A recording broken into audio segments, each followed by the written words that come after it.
em nome da Assembleia, em nome do deputado Renato Câmara e da Frente Parlamentar para a Regularização Fundiária no Estado de Mato Grosso do Sul, nós vamos dar prosseguimento aos trabalhos desse seminário. Aqui conosco o nosso palestrante do período da manhã para avançar um pouco mais nas discussões, o doutor Renato Góes, que prossegue sobre o tema implementação da Lei 13.465 de 2017, na prática, o papel dos municípios. Então, a gente avança para esse segundo ciclo de palestras, vamos ter um momento para discussões, um pequeno intervalo no meio desse período da tarde, e, num segundo momento, a gente prossegue com a colaboração de outro palestrante que vai somar com todos os conhecimentos que a gente vai ter hoje aqui. Então, conosco, nosso agradecimento mais uma vez, e continuamos com o doutor Renato Góes, em prosseguimento das apresentações sobre regularização fundiária urbana, enfocando nos municípios e na prática administrativa.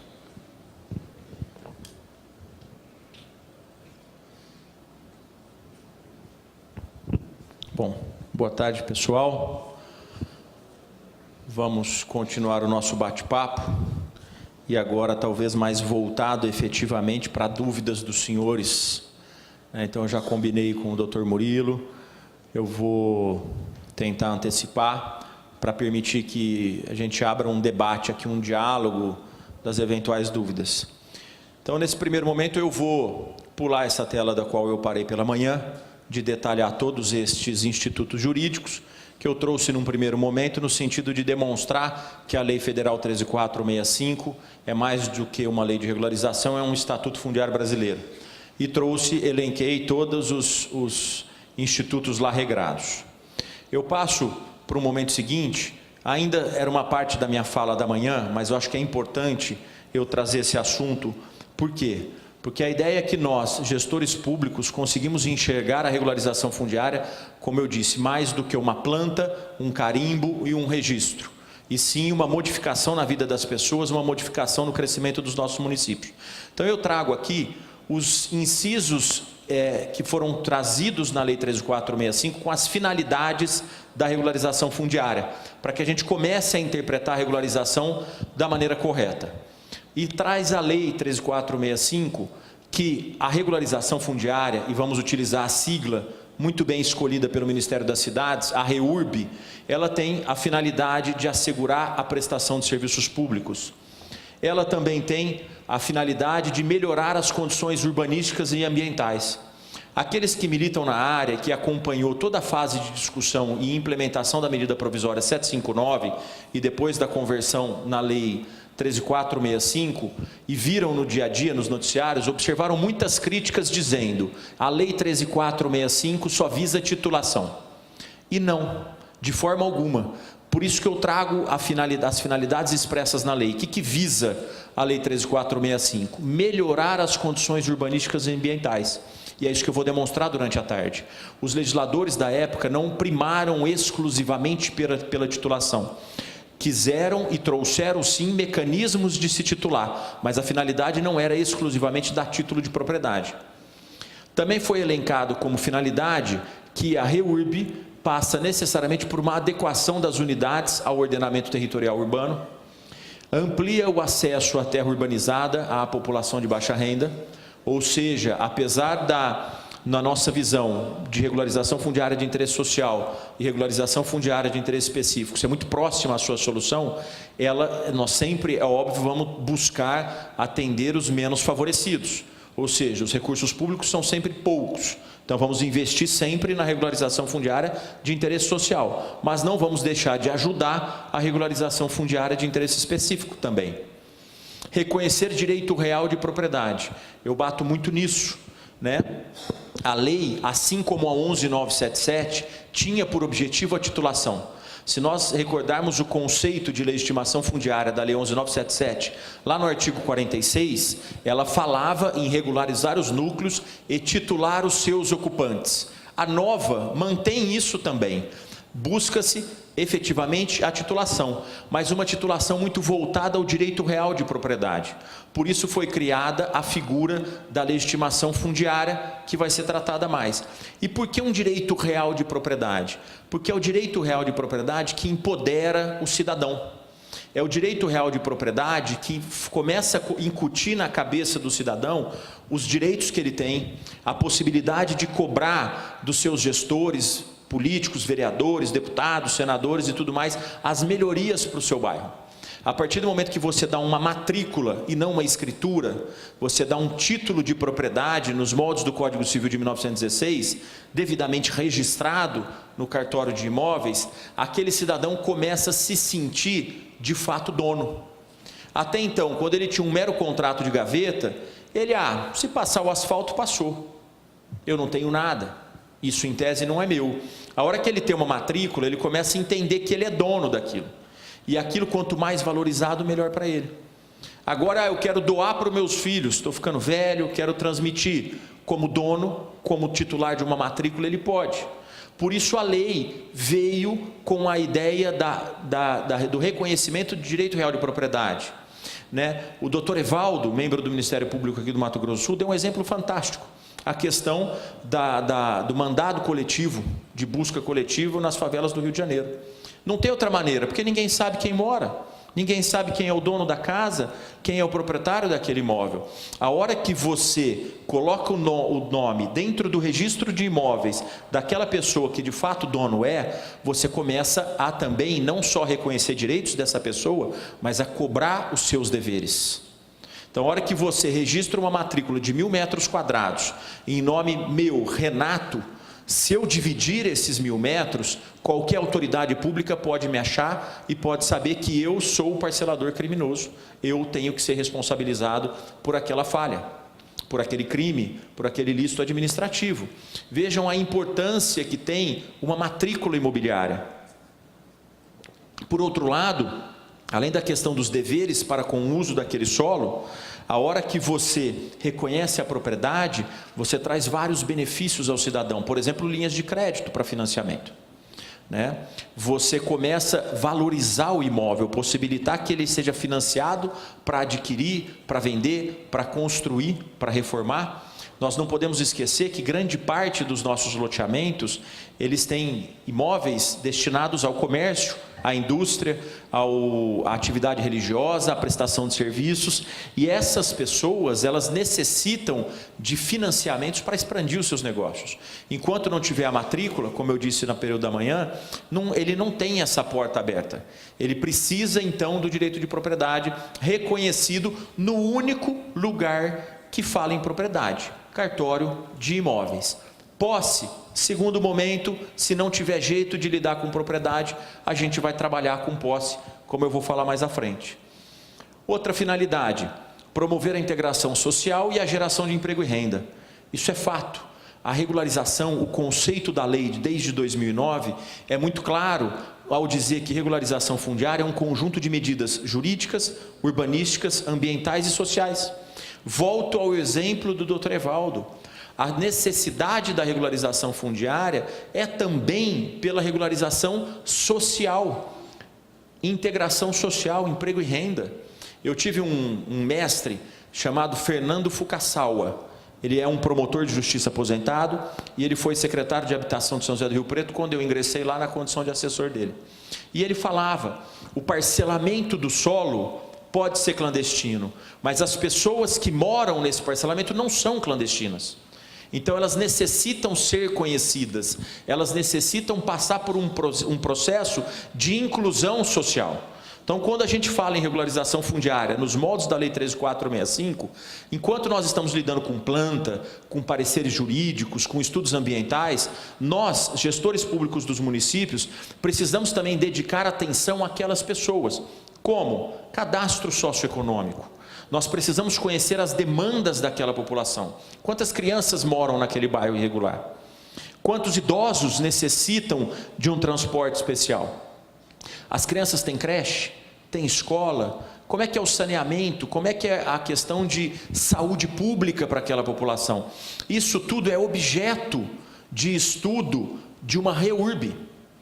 Vejam, senhores, que as críticas não param em pé quando se fala que a Lei 13.465 primou exclusivamente para a questão de titulação. De forma alguma. Tem que titular, porque propriedade reconhece direitos e deveres, mas tem que conhecer a população. Fazer regularização fundiária é convencer a população dos benefícios, e de uma maneira muito transparente.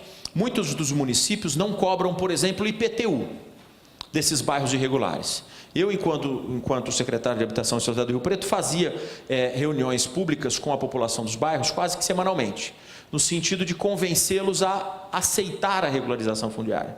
E a primeira pergunta da população presente do bairro era: vai cobrar imposto? Vai, deve cobrar imposto. Ah, mas eu não quero. Não é ter querer, é necessário. Não, mas o prefeito nunca trouxe o asfalto, fomos nós que pagamos. O prefeito aqui, o político, nunca trouxe a iluminação pública, nós que fizemos uma vaquinha e contratamos. Aí eu indagava: ah, é? A escola que seu filho frequenta, quem construiu?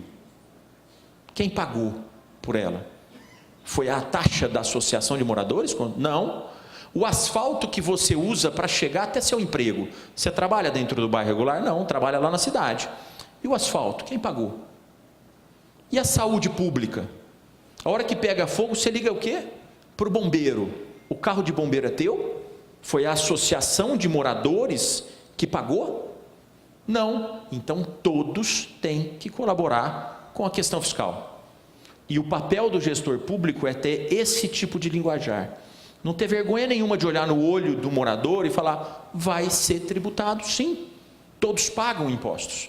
Ah, mas o imposto é mal empregado. Aí é outro problema que eu falei de manhã. Vota direito.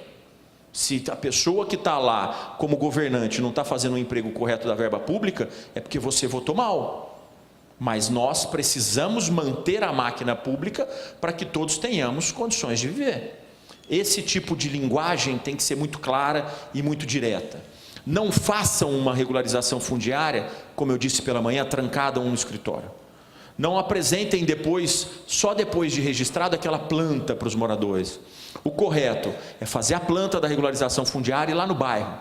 Dá uma semana, duas, para os moradores olharem aquela planta e verificar se de fato aquela planta representa a realidade do bairro deles. E interajam, porque só assim você cativa a população para ver que a política da regularização fundiária do teu município é correta. Isso é integração social, isso é REURB. Estimular a resolução extrajudicial dos conflitos, também falei muito de manhã. Não adianta mandar para dentro do judiciário. Juiz, promotor, eles são capacitados para aplicar a lei. Não tem a mesma flexibilidade que o gestor público pode ter. Evitem o judiciário para fazer cumprimentos de lei. Façam os senhores mesmos. Ainda temos como finalidades: garantir o direito social à moradia digna, condições de vida adequadas, garantir a efetivação da função social da propriedade, é o que eu falei lá na Constituição, é esse princípio constitucional que limita a propriedade privada, garantir e ordenar o pleno desenvolvimento das funções sociais da cidade. A regularização fundiária não é para beneficiar o loteador A, não é para beneficiar o loteador B, é para beneficiar a coletividade. Todos pagam pela escola, pela saúde, pelo transporte daquela população. Então nós precisamos desonerar a todos e fazer a contribuição igualitária. Então a regularização fundiária impacta na cidade e precisamos estender para todos isso. Concretizar o princípio da eficiência na ocupação e uso do solo. O que é isso? Todo mundo sempre ouviu: o Brasil é um país continental. Nós somos gigantescos. Só que o país, a terra, também acaba. Nós plantamos terra? Não plantamos terra. Então ou a gente cuida da nossa para que ela seja ocupada de maneira eficaz, ou nós vamos perdê-la. Como eu disse, nós temos que ter natureza, nós temos que ter lavoura, comida, e nós temos que ter cidades organizadas. Isso é o princípio da eficiência na ocupação do solo. E o princípio da eficiência da ocupação do solo não se aplica necessariamente para os novos bairros, para os velhos também. Então a regularização fundiária passa necessariamente pelo estudo das adequações necessárias para uma urbanização específica dos nossos municípios. Prevenir e desestimular a formação de novos núcleos urbanos informais. Eu sempre disse, regularização fundiária ela é feita num tripé. É arrumar o passado, fiscalizar o presente, para que tenhamos condição de ter futuro. Nós não conseguiremos resolver esse problema se não prevenirmos e estimularmos o não nascimento de novos bairros. É impressionante ainda hoje nascerem bairros irregulares.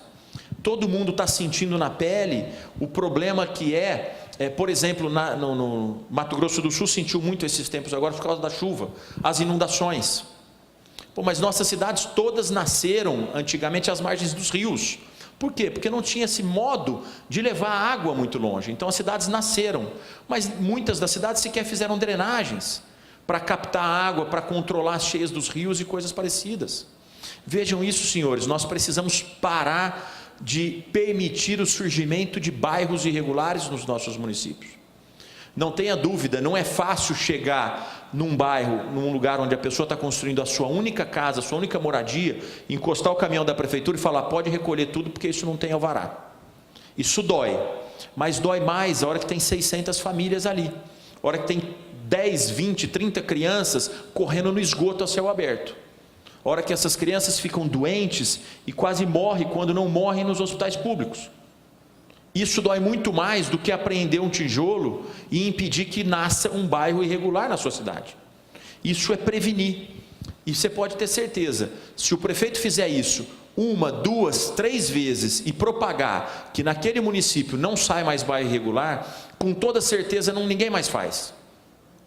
O difícil é fazer a primeira vez, mas depois da terceira não vai ter a quarta, porque todo mundo vai entender o recado da administração pública séria, do gestor público sério, de não fazer loteamento irregular na cidade, de cumprir a lei, simples assim.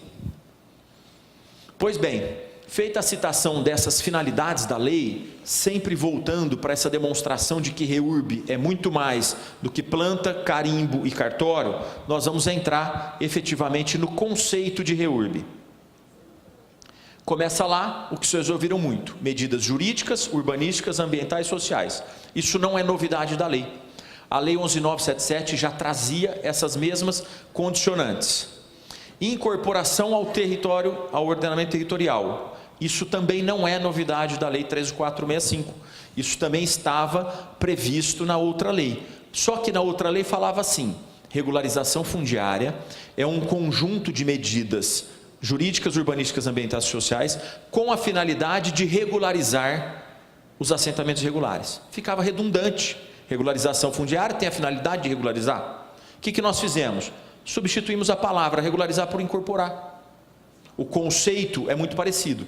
E mantivemos, como dito, o que a outra lei já trazia, que regularização fundiária visa também a titulação dos ocupantes, e não somente a titulação dos ocupantes. Regularizar, então, é o quê? Ordenar o território ou desfazer. Isso tem que ficar muito claro também, porque muitos gestores sofrem críticas porque fazem aquela regularização fundiária de faz de contas. Ele vai lá, pega uma mera planta, mede, bate um carimbo, manda para o cartório e fala, fiz a regularização fundiária. Ah, mas você estudou o problema de esgoto? Não. E o problema social daquela família que tem que andar, daquelas crianças que tem que andar 2 horas a pé para chegar numa creche? Ah, também não. E isso? Não, isso não é regularização fundiária. Regularização fundiária é ordenar o bairro, é estudar e prever soluções. Isso é REURB. E se for necessário desfazer, é possível? Claro. Se tem um bairro que coloca em risco a vida humana, como que você vai transformar aquilo em matrícula de cartório, se na primeira chuva aquela população pode morrer? Vejam, a regularização, ela passa necessariamente, muitas vezes, pelo desfazimento, mas não de um bairro todo. Imagine um bairro que tenha 100 unidades, mais 10 tem uma situação de risco. Vamos planejar a remoção das 10 famílias e a realocação em outra área, em outro programa habitacional, dentro do próprio bairro ou não, em outro local. Mas a regularização não pode ser tão simples, tão simplista. Nós temos que estudar as duas situações, ordenar ou desfazer, se necessário for. Pois bem, superada a questão do conceito de REURB, que é muito parecido com o conceito de regularização da lei anterior, nós vamos para o objeto. Aqui a lei começou a impactar um pouco mais. Aqui a lei começou a ampliar um pouco em relação à lei anterior. Então ela começa lá. Qual que é o objeto de uma REURB? Começa falando lá, núcleos urbanos. Falei um pouquinho pela manhã. O que é núcleo urbano? Aquele que tem usos e características urbanas. Essa é uma primeira grande diferença em relação à lei anterior. A lei anterior falava assentamentos irregulares e não núcleo urbano, e a lei anterior falava assim, assentamentos irregulares são aqueles assentamentos humanos que predominam o uso de moradia. Então eu recebi alguns prefeitos em São Paulo, ele falava, olha, eu preciso regularizar o distrito industrial do meu município. Meu município tem 3.000 habitantes, todos os 3.000 habitantes trabalham nesse distrito industrial, que um prefeito há 20 anos fez, sem dar título, sem dar matrícula, sem nada, numa terra que sequer matrícula tem. E aí você olhava a lei anterior, a 11.977. Não, olha, você me desculpa, prefeito, mas não tem como eu te atender, porque nos termos da lei federal 11.977, você só regulariza o que predomina moradia.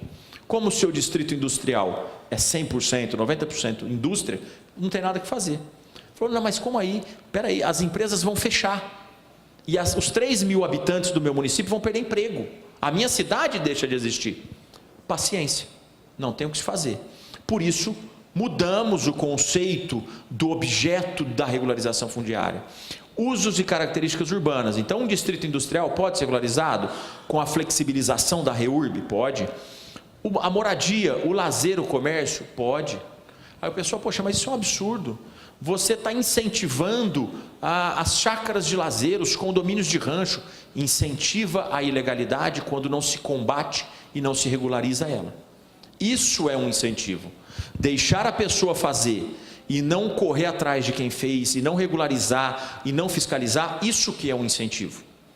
Se omitir e deixar aquele bairro irregular lá, isso incentiva a irregularidade. Eu dou um exemplo do estado de São Paulo também. Município de Limeira. O município de Limeira, ele tem mais de 330 condomínios de chácaras. E até o último prefeito, ele não queria enfrentar essa questão. Ele vinha com aquele discurso, como eu falei de manhã. Meu perímetro urbano termina aqui. Essas chácaras não tem nada a ver. Não tem? 330 condomínios, uma média de 30 chácaras para cada um, quantos imóveis dá? Quantos imóveis que usam o sistema de saúde, o transporte público, vão e vêm por aquela estrada horrível, correm risco de acidente? Então, não é assim que funciona.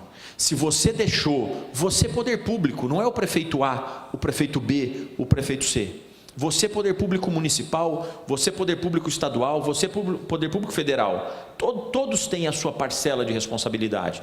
Então, se nós, representantes do poder público, deixamos aquilo se consolidar, nós precisamos dar uma solução. E a solução não é a omissão.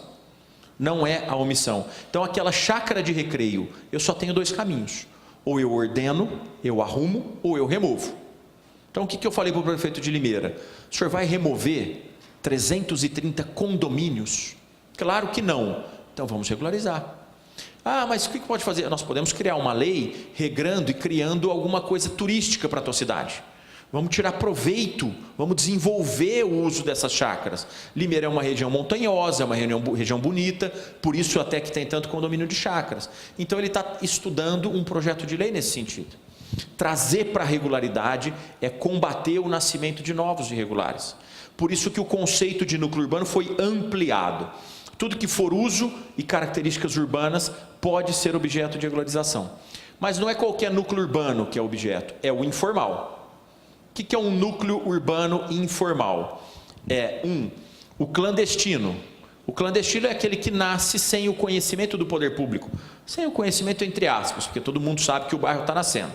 Mas diz sem o conhecimento quando não chega nenhuma planta, nenhum pedido de diretriz no município. Que é o contrário do irregular. O que é o irregular? É o núcleo que alguém vai até o município, apresenta uma planta, fala, olha, eu quero aprovar isso. O município coloca a diretriz e ele implanta de maneira diferente. Esse é o núcleo irregular. Ou seja, ele buscou informações, ele recebeu informações, regras, mas não cumpriu essas regras. E a grande novidade da lei, isso já era da antiga, ou sem titulação. Por que nós sugerimos isso e passou? Porque é muito comum, no estado de São Paulo, e presumo que aqui também seja, o nascimento de bairros regulares. Então imagina uma empresa, no estado de São Paulo tinha as Coabs CRIs. Vai lá, a cidade abre uma companhia, uma Coab, e faz um conjunto habitacional.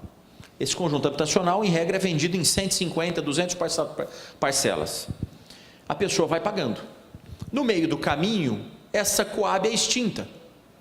Ou ela vem à falência, se for uma empresa privada, uma falência informal, sem apurar patrimônio, sem seguir, ela apenas deixa de existir a pessoa jurídica. Chega um dado momento, aquele cidadão acaba de pagar o seu imóvel. E aí ele vai procurar a sua escritura de propriedade. Mas não tem mais ninguém para outorgar esse documento para ele. Então ele fica irregular?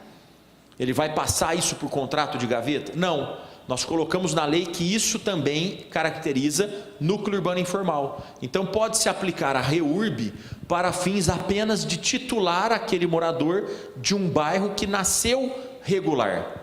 Um outro exemplo, a pessoa física faz um loteamento. Eu, pessoa física Renato, faço um loteamento em Campo Grande. Cumpro a lei, registro, faço contrato de compra e venda padrão, deposito em cartório, enfim, atendo todos os requisitos. Vendo parcelado. O Renato vem e morre. O Renato não tem parente. E aí, quem vai passar o documento para esse cidadão? Vamos judicializar? Mas o Renato fez um loteamento de 1000 lotes. Abre mais 1000 ações de uso capião? Não. Isso é objeto de REURB. É uma espécie de núcleo urbano informal sem titulação. Pode ser feita pelo município. Só que não basta ser um núcleo urbano informal, tem que ser um núcleo urbano informal consolidado, como eu falei hoje pela manhã. O que é consolidado nos termos da lei? Um núcleo de difícil reversão, com tempo de ocupação razoável, que a natureza das edificações e outras circunstâncias do município sinalizem a irreversibilidade. Vejam, isso também foi muito criticado. Por quê? Porque a lei anterior falava assim, só é consolidado aquele bairro que tem no mínimo 50 habitantes por hectare. Esse número é muito razoável. Aonde? Em favela, em adensamento populacional de capitais. Nos bairros do nosso interior não tem esse adensamento. Então chegava um prefeito lá e falava assim, Renato, eu vim regularizar esse meu núcleo. Tá bom, prefeito, quantos habitantes tem? Porque eu só posso regularizar o que está consolidado. Na lei antiga, 50 habitantes por hectare. O prefeito falava 49. Olha, então, prefeito, você faz o seguinte, você volta lá, ou o senhor pede para alguém para mudar para esse bairro, ou espera nascer mais uma criança, e aí o senhor volta para a gente fazer a regularização fundiária. Porque ele não atende os requisitos da lei. Para sanar isso, nós deixamos mais aberto o conceito de consolidação. Aí vem outra crítica, isso é muita irresponsabilidade, você deixa na mão dos municípios, pode ter maus gestores que vão pegar o bairro do amigo que não tem consolidação nenhuma e vão aplicar a REURB. E aí vem o meu contra-argumento, para mau caráter, para gestor mau caráter, não tem lei que impeça ou que ele deixe de fazer algo errado. Vide a lei de parcelamento do solo, que trouxe o que é de mais grave no direito penal brasileiro, a pena de reclusão. E os bairros continuaram a nascer irregular. Então não é uma lei rígida que resolve o problema. Nós temos sim que dar autonomia, porque a lei é feita por bom gestor. A lei é feita para a pessoa que quer resolver problemas da coletividade, não do amigo A, do amigo B e do amigo C. Por isso a lei ela é ampla. E a lei, ressalte, ela sempre deixa aqui, aqui em outros artigos, outras circunstâncias municipais. Por quê? Porque é uma autonomia municipal a regularização fundiária. E dentro desse conceito, o município pode, dentro da sua realidade, colocar mais requisitos. Não, aqui no meu município, para ser consolidado, eu quero mais A, mais B, mais C elementos. Por isso que a lei tem várias cláusulas extensivas assim, e de acordo com as demais circunstâncias municipais, para deixar toda a autonomia e discricionariedade que o poder público municipal tem. Esse é o objeto da REURB, núcleos urbanos informais consolidados. Detalhe, precisa estar incluído no perímetro urbano? Não. Isso era a lei antiga. A lei antiga exigia ter uma lei municipal ou o plano diretor municipal falando que aquela matrícula, aquele bairro estava incluído no perímetro urbano para então ser objeto de regularização fundiária. O que nós fizemos? Critério da destinação da área. Falei bastante pela manhã disso, do que é área rural, do que é área urbana, destinação rural, destinação urbana. Se o bairro está consolidado, se o bairro existe há 5, 10, 15, 50 anos e tem um uso urbano, eu não preciso de lei para dizer que aquilo é urbano. Ele já é urbano por destinação. Assim como eu não preciso de lei para dizer que é uma zona especial de interesse social. A lei anterior da regularização falava assim: só pode ser regularização de interesse social se tiver uma lei de ZEIS, uma lei dizendo que é uma zona especial de interesse social. Aí eu falava: olha, está errado. Levei isso novamente para Brasília. Falei: não pode. Vai num bairro de população carente, você não precisa de uma lei para falar que aquela população é carente. Você anda no bairro, você consegue ver pela tipologia construtiva das casas, pela tipologia das pessoas, você consegue notar que é uma população que precisa do apoio do poder público. Eu não preciso de uma lei para incluir isso no perímetro urbano, para classificar como ZEIS, como interesse social. Então derrubamos isso e colocamos que para fazer um núcleo urbano informal consolidado, para regularizar, não preciso de lei de inclusão, não preciso de lei de ZEIS e não tem um limite temporal. A lei anterior também trazia essa trava. Falava assim: você só regulariza bairro que está implantado há mais de 5 anos. Aí vinha o prefeito: olha, meu bairro, ele tem toda a infraestrutura, já tem transporte público, creche, está perfeito. Eu preciso regularizar. Mas quanto tempo ele tem? Ele tem 4 anos e 10 meses. Não, então não pode. Não pode. O que eu tenho que fazer? Então você remove ou espera o bairro fazer o aniversário de 5 anos. Aí você volta. Ou seja, não adianta querer engessar a lei que não vai resolver o problema. É melhor capacitar o gestor para interpretar a lei da maneira correta. Por isso, a lei nova não traz limite temporal. E o gestor tem que ter o bom senso e a seriedade de fazer o bom uso da lei. E saber, esse bairro está consolidado, esse bairro tem tempo suficiente para ser regularizado ou não tem tempo. Pois bem, identificado o conceito de REURB, identificado o seu objeto, nós vamos entrar no procedimento administrativo da REURB. Como o município promove a regularização fundiária. E a lei traz as fases. Isso também foi uma melhoria da lei. Por quê? O que a lei 11.977 dizia? Ela falava assim: município, você pode fazer regularização fundiária e não precisa criar uma lei específica no município regrando isso. Pode usar esta lei, 11.977. Só que ela não trazia procedimento administrativo nenhum para dar elementos para o município. Como nós corrigimos essa falha? Criamos um procedimento administrativo dentro da lei federal. E mantivemos a liberdade do município. Município, você pode fazer uma lei municipal para regrar a sua regularização, ou pode usar essa, a federal, que agora tem um rito específico para a sua atuação, para que você possa realizar um processo administrativo de regularização. E ele começa com uma provocação ou uma atuação de ofício do município. A Constituição da República é muito clara no sentido de dizer que quem ordena o território é o município.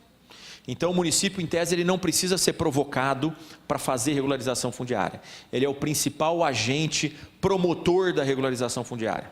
Ele pode instaurar de ofício os processos administrativos. Ou pode fazer mais. Ele pode receber. Ele pode ser provocado. Por quem? Ampliamos um pouco o rol dos legitimados. Antes falavam em beneficiários da regularização, ou seja, os moradores poderiam provocar o município, associações de bairro, fundações, ONGs poderiam provocar, o Estado, a União e o próprio município. Agora nós ampliamos, colocamos lá o próprio loteador ou incorporador faltoso.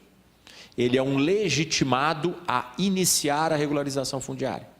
A Defensoria Pública é um órgão legitimado a iniciar a regularização fundiária.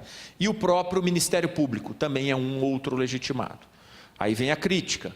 Pô, mas como permitir que o loteador promova a regularização fundiária? E aí a gente volta às finalidades da regularização para justificar isso. Por que se faz regularização fundiária? Não é para beneficiar o A, o B ou o C, é a coletividade. Se o bairro está lá, se o bairro está implantado, se ele é em tese irreversível, deixa o loteador ajudar. Só que a mesma lei diz, você loteador pode ajudar, só que isso não vai isentar a sua responsabilidade de ter feito o errado lá atrás. Isso você vai se entender com o Ministério Público, com a Procuradoria Jurídica dos municípios, com o Judiciário. Só que se você quer vir aqui e me ajudar a resolver, ótimo. Por exemplo, nesse processo tem a fase de cadastramento social. E o município precisa saber quem efetivamente mora, se essa pessoa comprou, se ela pagou, se ela invadiu. Nada mais fácil do que o loteador chegar e falar, olha, está aqui ó, a cópia de todos os contratos que eu vendi. Olha, eu quero outorgar a escritura para todo mundo, porque eu quero resolver o problema. Então, trazer o loteador para dentro da regularização fundiária é muito importante. E ele que se entenda com a justiça pelo erro que outrora ele cometeu. Por isso que ele também pode provocar a regularização fundiária. Coisa interessante, tinha-se o hábito da gestão pública de imaginar que eu sou poder público, eu sou poder, eu posso tudo. Então eu falo não quero regularizar e ponto. Ou sim, eu quero regularizar e ponto. A lei não permite isso. Todo ato administrativo, ele demanda fundamentação e legalidade. Então a lei fala assim, você, poder público municipal, você pode deferir o pedido de regularização, ou você pode, indeferir o pedido fundamentadamente.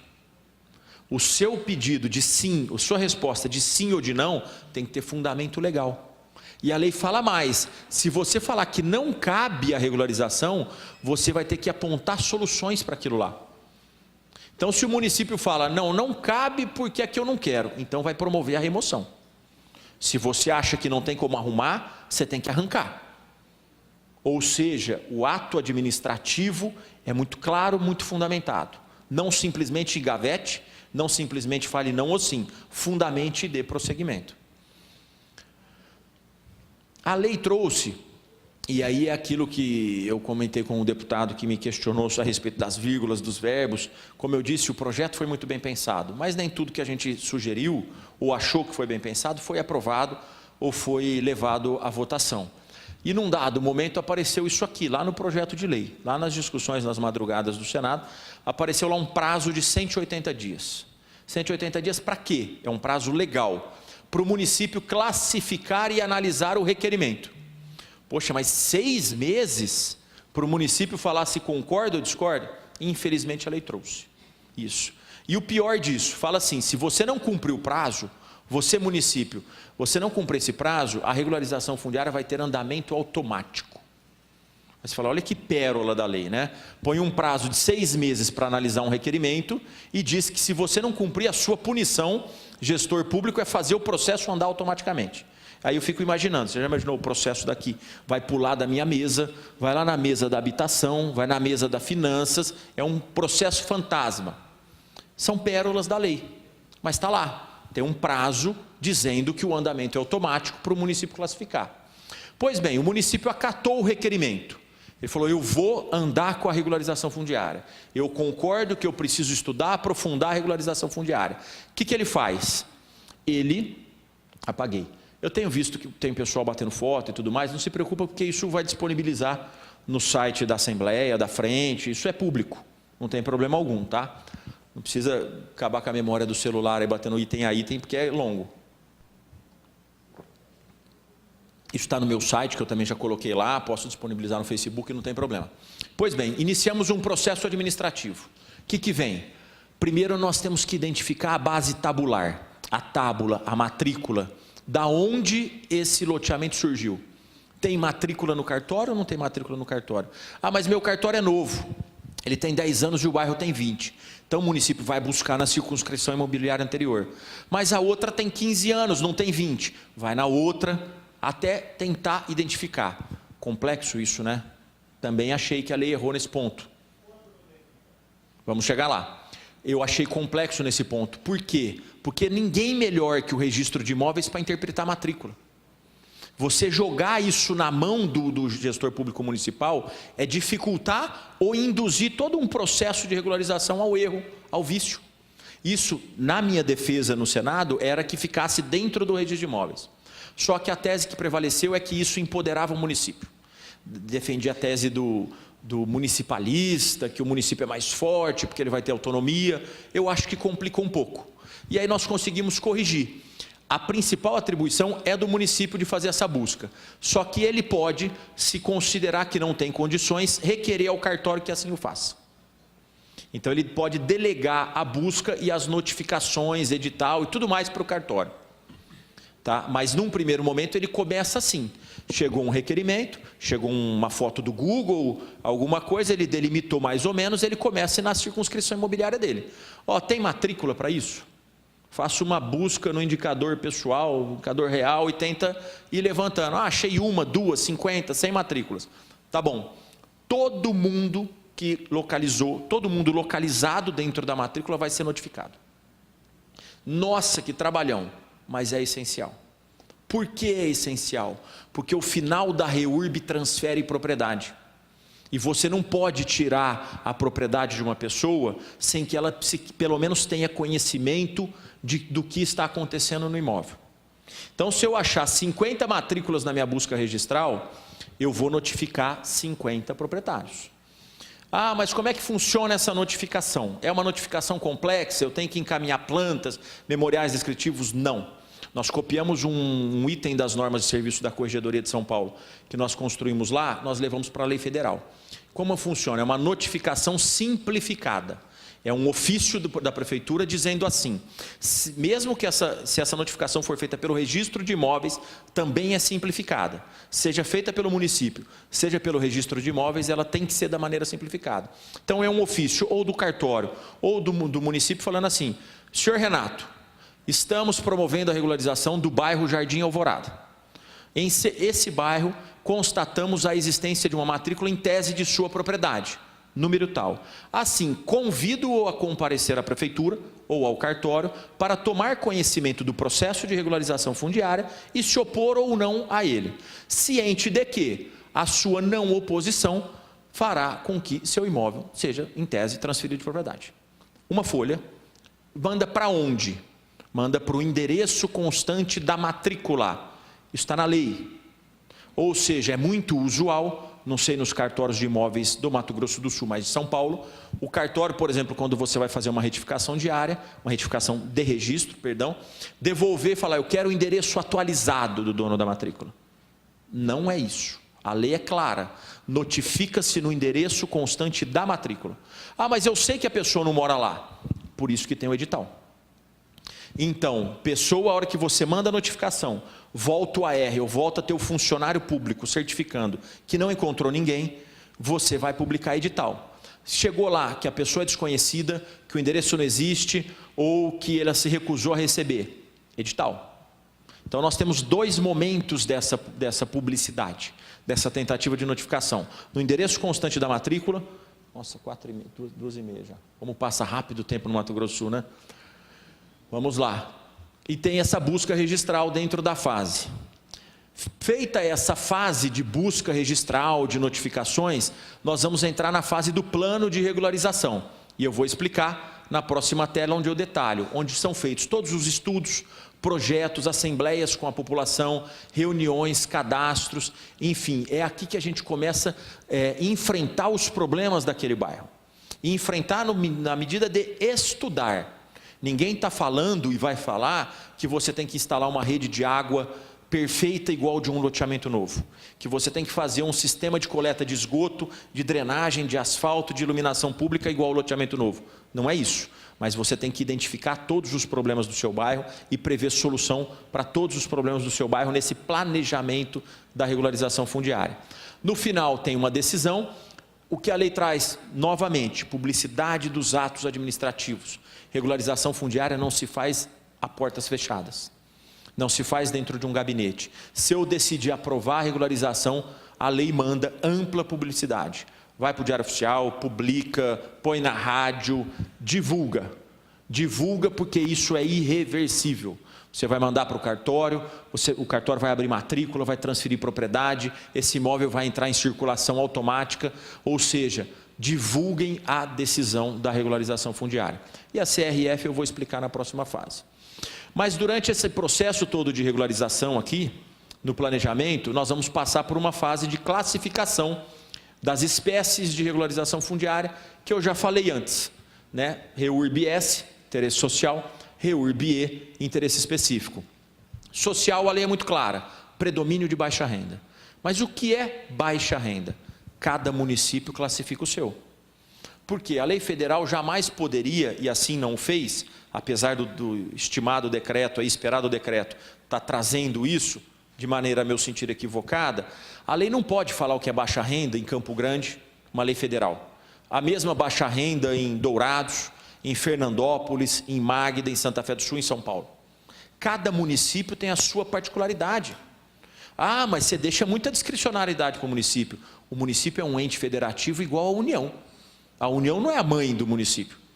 O município tem a mesma responsabilidade, o prefeito tem a mesma responsabilidade que o presidente da República e o governador do Estado. São figuras que têm a mesma hierarquia, ninguém manda em ninguém. A diferença é que a União é rica, o Estado também, e o município é pobre.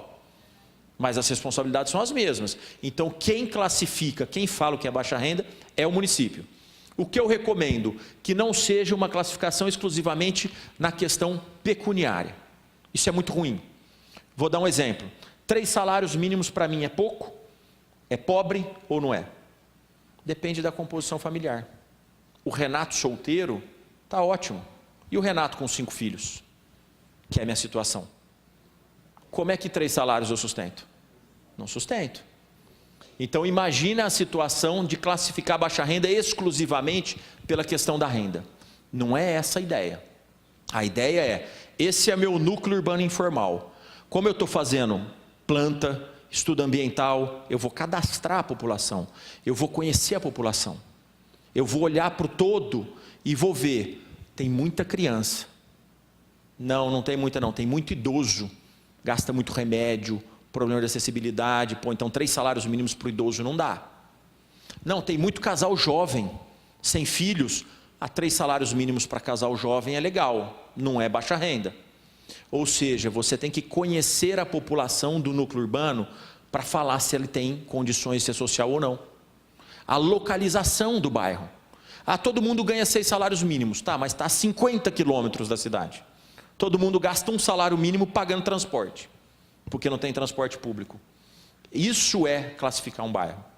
É estudar com assistente social, com serviço social, que eu reputo talvez é uma das peças importantíssimas, se não a mais, dentro da regularização fundiária. Ter um bom assistente social, porque é ele que vai colocar e vai representar o município na conversa com a população. É ele que vai abrir as portas ou vai fechar as portas daquela população para o poder público. É ele que dá a cara. Então é assim que se classifica a regularização fundiária. Interesse específico, a situação que não for de baixa renda. Como eu disse, para que serve essa classificação? A lei é clara, está lá no parágrafo 5º do artigo 13, se não me falha a memória, só para descobrir quem paga a conta. Se for social, a conta é toda do município. Se for específico, a conta é dos moradores, ou do loteador, ou do loteador. Aqui eu faço um parêntese. Eu não sou a favor da gratuidade. Eu nunca fui. Eu briguei contra ela no Congresso. Por quê? Porque nada é de graça. Ninguém trabalha de graça. Nenhum dos senhores. Todo mundo tem remuneração. E eu não acho que tem algum serviço que é de graça. Os programas habitacionais nossos são pagos. Ninguém ganha casa do Minha Casa Minha Vida. A casa é paga. De maneira subsidiada, mas é paga. Ninguém ganha casa da CDHU, que é a habitação de São Paulo. Ela é paga. A casa custa 100 mil. O cidadão paga 20 parcelado, mas ele paga. A mesma coisa o Minha Casa Minha Vida, e acho que a GEAB também deve ser nesses moldes. Nada é de graça. E o cidadão gosta de pagar, porque ele percebe que ele não está recebendo presente de ninguém. Ele está conquistando o que é direito e o que ele investiu. Então eu nunca fui favorável à gratuidade de nada. A onerar um lado que paga imposto para resolver um problema que você não gerou. Eu sempre fui a favor de criar uma maneira de cobrar pela regularização fundiária. Mas fui voto vencido, ela continua na lei. Então tudo que é social é de graça. seja o sistema viário que tem que implantar, iluminação, rede de água, tudo de esgoto, tudo cai para o município. Aí a conta não fecha. Por isso que muitos municípios não fazem regularização fundiária, porque não tem dinheiro para fazer, né? Pois bem, o plano que eu disse que eu ia tratar numa tela à parte, está aqui a tela. O plano, que a lei fala em projeto, eu não gosto da expressão projeto, acho que é um planejamento, porque projeto se confunde com projeto executivo de rede de água, projeto executivo de rede de esgoto, de drenagem, de asfalto, se confunde com projeto urbanístico. Projeto é sinônimo de planta. Regularização fundiária se planeja, porque você não transforma metade do Brasil em regular, executando tudo antecipadamente, você tem que planejar. E aí começa, o que vem no projeto de regularização fundiária? O levantamento planeal altimétrico cadastral. O que é isso? O desenho do bairro. Você não faz regularização fundiária se você não conseguir identificar o que tem lá. Quantos lotes, quantas casas, tem rio, tem APP, tem nascente, tem ponto de luz, qual a largura da rua? Começa com 3, vai para 5, volta para 10, isso tudo está dentro do LEPAC. Planta de sobreposição, o que é isso? É a antiga demarcação urbanística da Lei 11.977. Nós pedimos para revogar a demarcação urbanística na lei nova, e ela voltou, ela saiu na medida provisória e voltou na lei, mais por uma questão política do que pela necessidade, porque nós trouxemos para dentro do projeto, do planejamento da regularização, a demarcação. Lembra que na fase administrativa, o município ele faz a busca registral? Se ele faz a busca registral, ele levantou todas as matrículas que ele achou interessante. Então ele faz essa planta de sobreposição. É desenhar as matrículas que ele identificou na sua busca registral, sozinho ou com a ajuda do registro de imóveis, e colocar o desenho do bairro em cima. Para quê? Para mostrar para o cartório que todas as matrículas que ele identificou, ele notificou. Que todo, em tese, dono que vai ser atingido, está sabendo. Por uma notificação editalícia, por uma notificação pessoal, mas está sabendo. Isso é uma planta, que tem que ter no processo de regularização, no projeto. Estudo preliminar e propostas de soluções. Vejam, não é regularização, não é fazer planta, carimbo e cartório. É estudar a solução urbanística, jurídica, ambiental e social do bairro. Está aqui. O que é o estudo preliminar? Não é nada demais. É pegar seu engenheiro do município e visitar o bairro. E fotografar. Falar, olha, parece que ali tem uma nascente. Bate foto. Ó, aqui está a minha rua. Bate foto da casa. Mostra que tem guia, que tem sarjeta, que tem iluminação pública. Faz um relatório. 5, 6 laudas, 10 fotos. Isso não é difícil. Em cima disso, sua equipe técnica vai olhar e falar, opa, parece que tem uma nascente. Preciso aprofundar. Preciso ir atrás de um biólogo, de um engenheiro ambiental para aprofundar se ele tem uma nascente. Aprofundo. Não, o bairro é tranquilo, não tem nada. Está com toda a urbanização, posso prosseguir. Esse é o estudo preliminar e as propostas de solução. Memoriais descritivos, documento de cartório, é descrever a planta, lotes, quadras, ruas. Estudo técnico ambiental e de risco, se necessários, ou seja, se no estudo preliminar eu vi que eu tenho problema ambiental ou em tese área de risco, eu aprofundo os estudos, porque você não vai regularizar para a casa cair, você vai regularizar para resolver um problema. Cronograma físico de implantação de obras e serviços e eventuais compensações. Isso também é novidade, a outra lei não exigia. Vejam a seriedade dessa. Apesar da publicidade, é a lei que facilita, é a lei que desburocratiza, é a lei que resolve. Tudo balela. Quem desburocratiza, quem facilita e quem resolve, chama-se gestor público bom, sério e de qualidade, ético. É isso. Se você quer fazer uma regularização fundiária, trabalhe direito. É isso que vai resolver, porque não tem milagre para problema complexo. Não tem solução simples para meio Brasil irregular. Por isso que tem que ter cronograma físico de implantação. Mas é um cronograma igual a um loteamento novo? Em 2 meses terraplanagem, em 4 meses abre para tubulação de água, esgoto? Não. Não por quê? Porque não tem um empresário, como tem no loteamento novo, que vai ganhar dinheiro vendendo lote. Para esse que tem um empresário que faz a regularização, ou a implantação, e que vai vender lote, esse você, município, pode exigir um cronograma rígido, com garantias e tudo mais. Este aqui não. Quem vai pagar isso? Uma associação de moradores, o próprio município.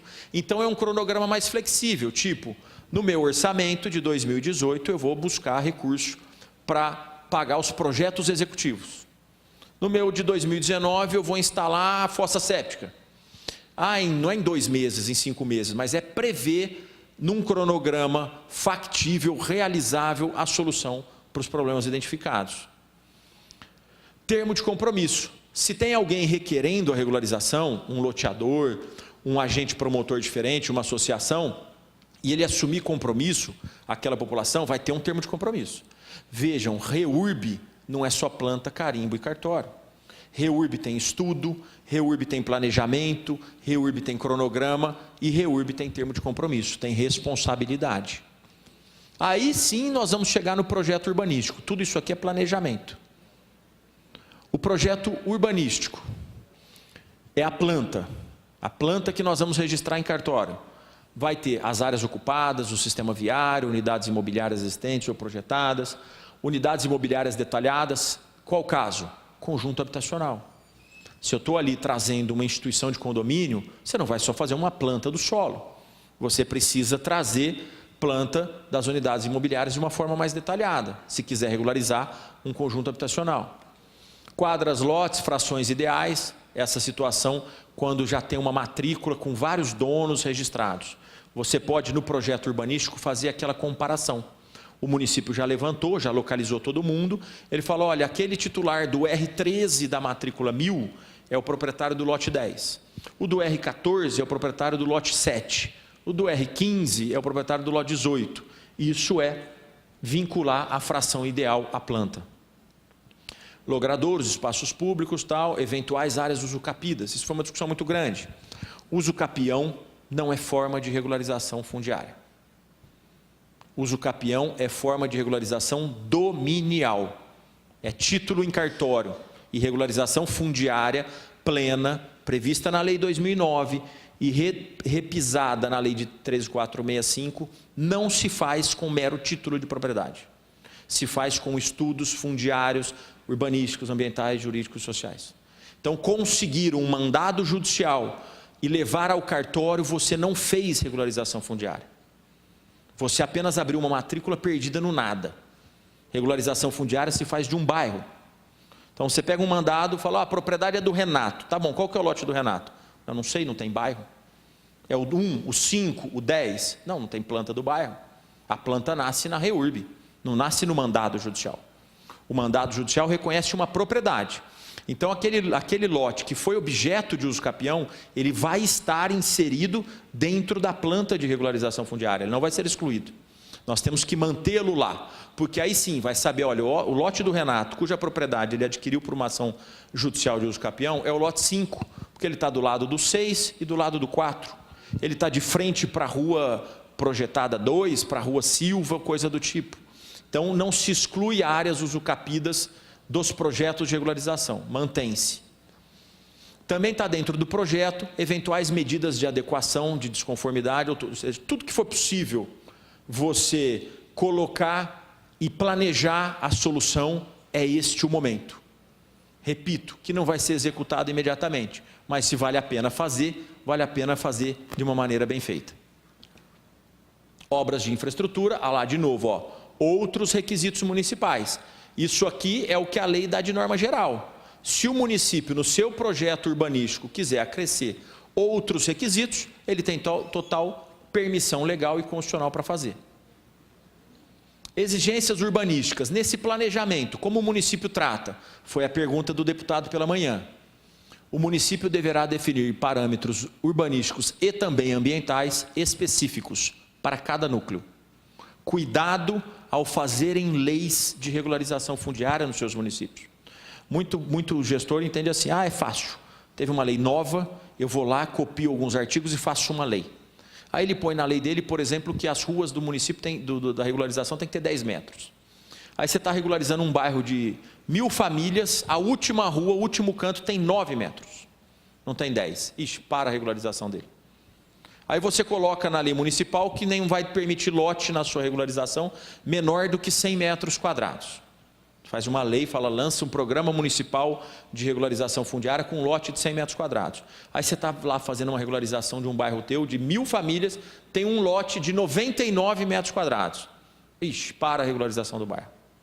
Então, tomem cuidado com isso. Fazer lei é coisa séria, fazer lei é coisa demora. Então, para cada bairro, o município vai definir parâmetros urbanísticos e ambientais específicos. Aí eu quero fazer uma lei. Então, antes de fazer, conheça toda a sua irregularidade fundiária. Faça os seus diagnósticos fundiários para ver qual a tipologia, a formatação dos seus bairros irregulares, antes de mandar uma lei para a Câmara, antes de mandar todo o legislativo, você conheça bem o seu bairro. Ou não faça lei federal, lei municipal, faça como a lei federal diz, utilize ela. E aí sim você, por decreto, vai definindo requisitos urbanísticos e ambientais específicos para aquela regularização fundiária. Cada bairro tem uma solução. Nesse momento, você pode até dispensar as exigências relativas ao percentual de dimensões de áreas públicas, tamanho dos lotes e outros parâmetros urbanísticos e edilícios. Ou seja, a lei municipal de loteamento novo, de condomínio, edilício, não se aplica na regularização fundiária. Ela é para loteamento novo. Isso tem que ficar muito claro. O nosso jurídico municipal tem que defender essa tese, porque senão inviabiliza a regularização. Porque se aquele bairro irregular se encaixasse perfeitamente dentro da lei de parcelamento feita para os novos, ele não seria irregular. Então não faça regularização tentando encaixar o velho dentro da lei do novo, porque a regularização não vai sair. Cada núcleo tem a sua solução. Quem aprova a regularização fundiária? Município. Essa competência sempre teve ali, não é novidade da lei, tanto urbanística quanto ambiental. Em qual situação? Todas, seja a área de proteção ambiental, seja a área de proteção permanente, seja a área de unidade de conservação de uso sustentável e seja a área de proteção de mananciais. A competência municipal é ampla, seja de caráter urbanístico e qualquer espécie de questão ambiental. Para que ele tenha essa competência, ele tem um requisito: possuir um órgão ambiental capacitado, ter profissionais à disposição, não necessariamente funcionários públicos concursados. Então o município pode formar um convênio de municípios e contratar um profissional de engenharia ambiental capacitado para licenciar, para dividir os custos. Uma empresa que vai auxiliar uma região toda, você não precisa tê-lo como profissional concursado, mas sim ter uma vinculação à função pública. E o Estado, competência residual. Se o município não detiver esse órgão ambiental capacitado, ele perde essa competência ambiental e ela sobe para o Estado. Infraestrutura. A infraestrutura essencial é a que será exigida, planejada para a regularização fundiária. Note que a lei não fala mais em rede de abastecimento de água, mas sim sistema. Não fala em rede de coleta e tratamento de esgoto, mas sim sistema coletivo e individual. Então, fossa séptica é sistema de coleta e tratamento individual? É. Posso aprovar a regularização sem rede de esgoto? Pode, desde que você planeje a instalação de fossa séptica. Rede de energia elétrica domiciliar, não necessariamente rede de iluminação pública. Ou seja, as casas necessitam ter luz, não necessariamente a rua. Soluções de drenagem, tem que se estudar. Outros requisitos municipais. Novamente, toda a competência e possibilidade do município ampliar a relação de infraestrutura que ele acha necessária para aquele bairro. Pois bem, passado todo esse planejamento, buscas, notificações, estudos, classificação, ele chega na aprovação. Como é a aprovação municipal? Ele vai indicar as intervenções que os estudos demonstraram que era necessário. Então não tem mais aquela aprovação que era muito comum, um carimbão na planta assim, ó, aprovado. Só isso. Não tem mais essa regularização. A regularização passa pela indicação das intervenções, pela aprovação do projeto, do plano e pela indicação dos responsáveis pela implantação da infraestrutura e das medidas de mitigação e compensação urbanística se necessárias. Ou seja, se eu notei que lá tem uma área verde, que eu consigo colocar essa área verde dentro do projeto, eu vou manter essa área verde, essa compensação e vou detalhar isso tudo na aprovação. A identificação dos ocupantes e a titulação. Outra grande novidade da lei, não tem regularização fundiária sem titulação. Na lei antiga trabalhava-se muito em regularizar o parcelamento do solo e num outro momento cadastrar morador e buscar a titulação dessas pessoas. Não é mais isso. Agora é tudo dentro desse mesmo processo. Ao mesmo tempo que eu estudo os problemas ambientais e tudo mais, eu busco a titulação e emito a CRF. Esse é o título final da regularização fundiária, que é, antes de eu voltar na legitimação, a certidão de regularização fundiária, CRF. O que é? É o ato administrativo de aprovação, é o título que será registrado no cartório de imóveis. Não é a planta que é objeto de registro, é a CRF. E o que ela contém? O projeto, a planta, o termo de compromisso da questão da infraestrutura e a listagem de ocupantes. Isso é a grande novidade que está invertida no slide. Antes a lei falava em quê? Legitimação de posse. E todo mundo falava, nossa, a lei de 2009 inovou, criou a figura da legitimação de posse. Olha que solução. Como eu falei de manhã, a legitimação de posse é de 1850. Não tem nada de novidade. Pegou-se um instrumento jurídico de 1850 e tentou trazer para a realidade. Não deu certo. Não deu certo. Nasceu errado. Mas, por também uma imposição política, ele permaneceu na nova lei, a legitimação de posse, como uma usucapião administrativa. O que é isso? Nós temos, de acordo com quem reconhece propriedade, 3 formas de usucapião. Nós temos a usucapião judicial, onde o juiz reconhece propriedade. Nós temos a usucapião extrajudicial, onde o registro de imóveis reconhece propriedade. E nós temos a usucapião administrativa, a legitimação de posse, onde o município, o poder público, reconhece propriedade. Então é isso aqui, é uma usucapião dentro de uma regularização fundiária. Isso é a legitimação de posse. Só sobre bem privado. A lei anterior permitia o usucapião sobre bem público. Inconstitucional. Não cabe o usucapião sobre bem público. Corrigimos nessa. Só sobre bem privado. E a conversão automática em propriedade. Isso também foi uma sacada muito legal na elaboração nos estudos da nova lei. Porque antes como funcionava? O poder público dava a legitimação de posse, então reconhecia a posse do Renato sobre aquele imóvel objeto de regularização. O Renato levava isso ao registro de imóveis, registrava. 5 anos após o registro da legitimação fundiária, o Renato tinha que voltar no cartório, tirar um monte de certidão e pedir a conversão daquela posse em propriedade. Ninguém volta, porque muitas pessoas, a grande maioria, sequer entende a importância do registro de imóveis. O que nós fizemos? Criamos a conversão automática em propriedade. Uma vez registrado, em 5 anos, automaticamente se reconhece a propriedade, op legis, sem a prática de nenhum ato registral, sem a provocação de quem quer que seja. Então, como São Paulo regrou isso nas normas da corregedoria, colocou lá que a hora que o registrador, ele registra a legitimação de posse, ele já põe no texto do ato de registro que 5 anos daquela data, a leitura daquele instrumento já é de reconhecer propriedade e não mais posse. A grande novidade da lei, o grande dilema, a legitimação fundiária. Como nós, desde 1916, temos uma previsão legal, Código Civil, de que propriedade se dá com o registro, nós não teríamos como ficar defendendo essa questão de mera posse. Posse, na minha humilde opinião, não é direito real. Propriedade é. Propriedade empodera, propriedade soluciona. Então, criamos uma forma de aquisição originária da propriedade. Pode isso? Claro que pode. Vem todo mundo, não, só pode se tiver na Constituição. Ah, é? E a usucapião?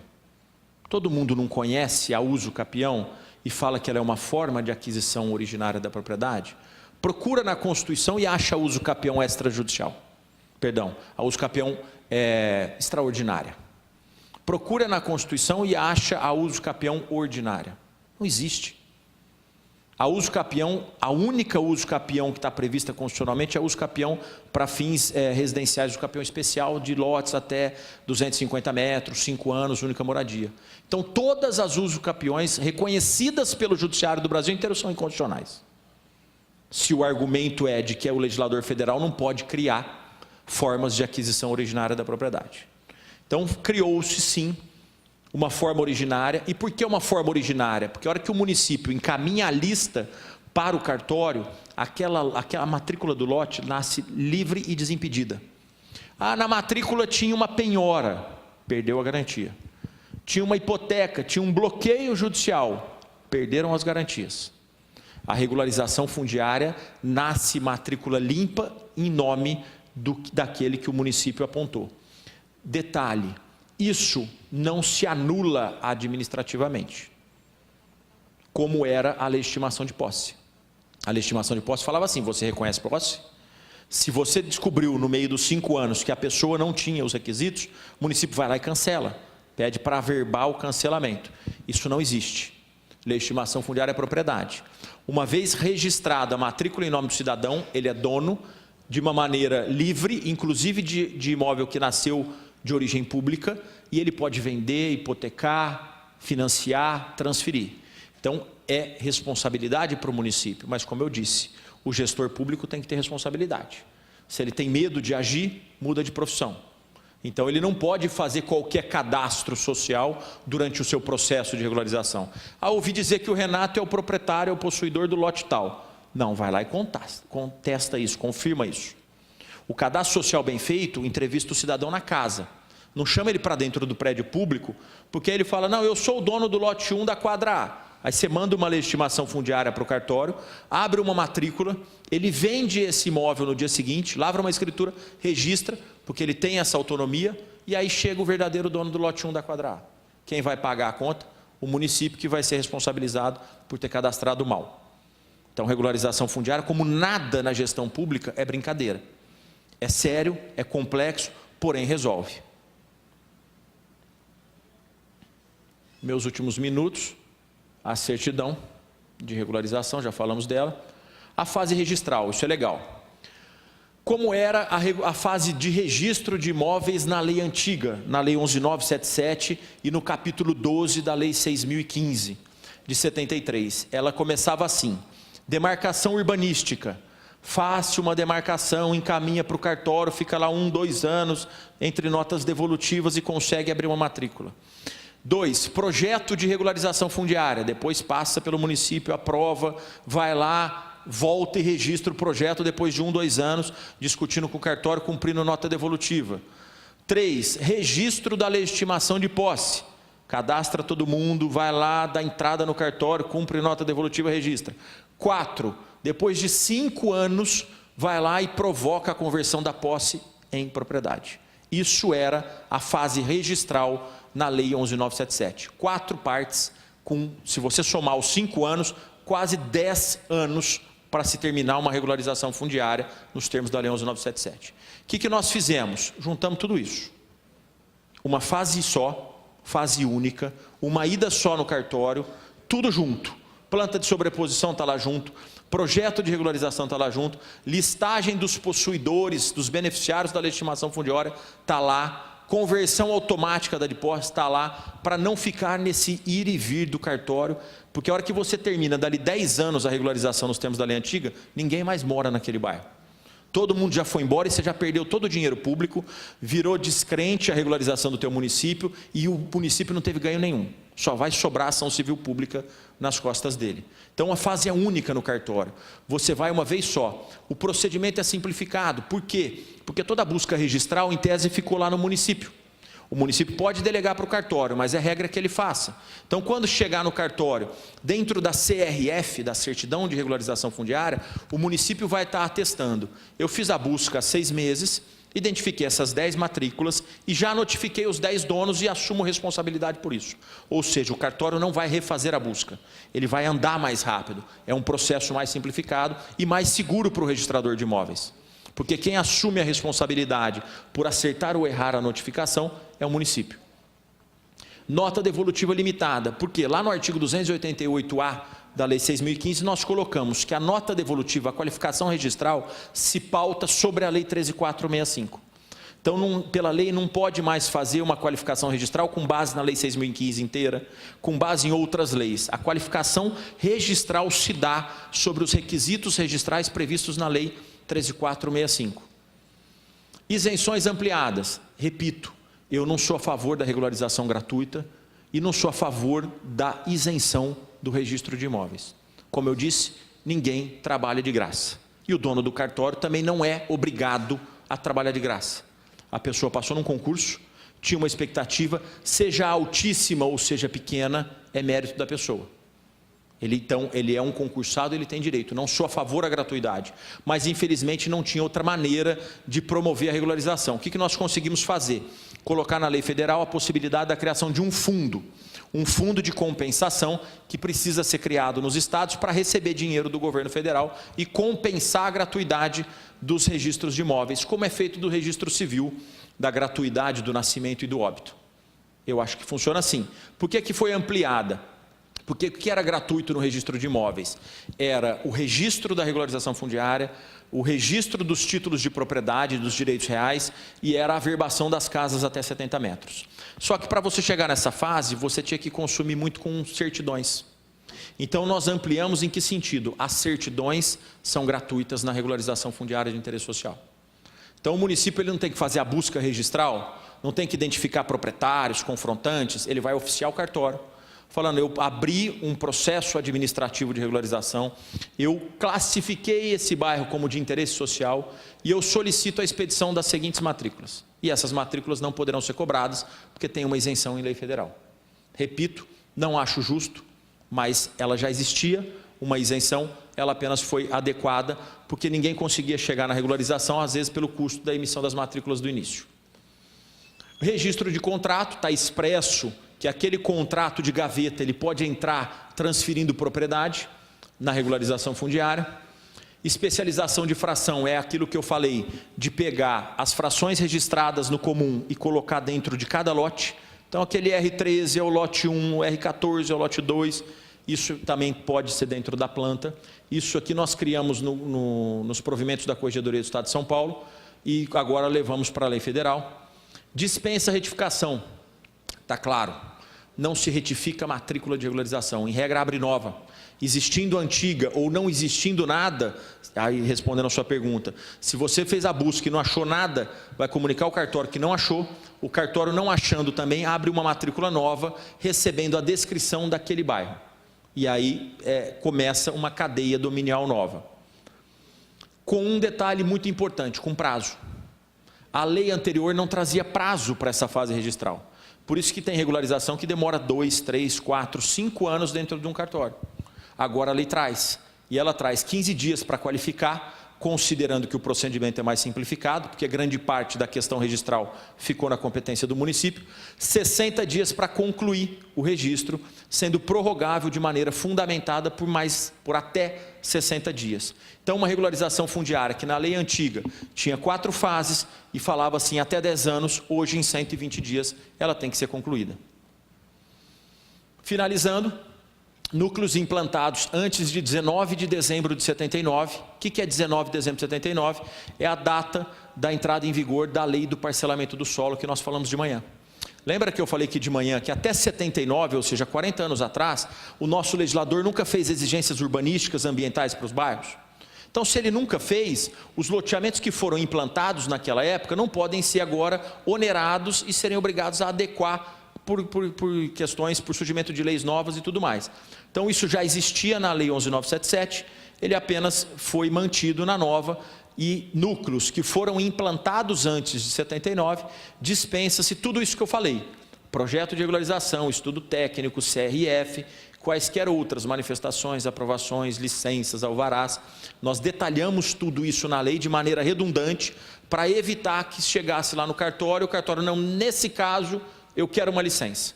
Não, nós colocamos lá, manifestações, aprovações, isso é cópia integral da lei, para evitar uma qualificação negativa na hora de receber essa planta desse bairro. Mas afinal, então o que vai para o cartório?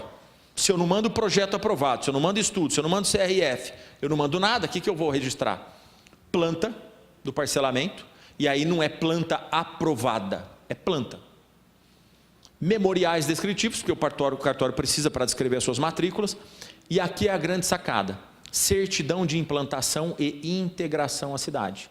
Não é qualquer bairro anterior a 79 que entra no cartório. Não é um bairro precário, um bairro que tem problemas de moradia. É o que o município certifica, primeiro, que ele está implantado antes de 79 e que ele está integrado à cidade. É aqui que o prefeito vai assumir a responsabilidade de não mentir.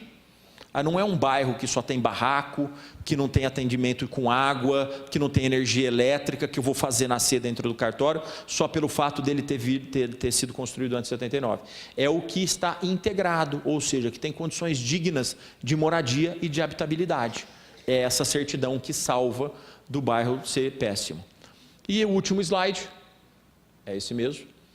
Essa lei se aplica como? Foi uma grande discussão, porque nós tínhamos a Lei 11.977 de 2009, que foi revogada no seu capítulo 3. Nós tínhamos o capítulo 12 da Lei 6.015, que foi revogado também nessa nova. Mas e os processos que vinham tramitando? Muitos municípios já atuavam na regularização fundiária. Como é feito? O município vai ter a faculdade de escolher se ele continua nessa lei, na lei antiga, aplicando aqueles artigos revogados, ou se ele trabalha com essa nova lei, que, a meu sentir, ela resolve, porém, ela é complexa. Tem vários estudos, tem várias fases. Então, tem município que fala, não, eu vou continuar usando a Lei 11.977. Pode, está lá no artigo 75 da 13.465.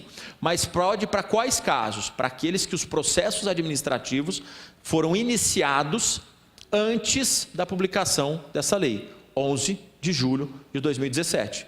Então, se o município for iniciar hoje um processo administrativo de regularização, ele não pode escolher entre as leis, ele só pode usar a 11.977. Essas eram minhas palavras da tarde. Mais uma vez eu agradeço a atenção de todos os senhores e estou à disposição para as eventuais perguntas.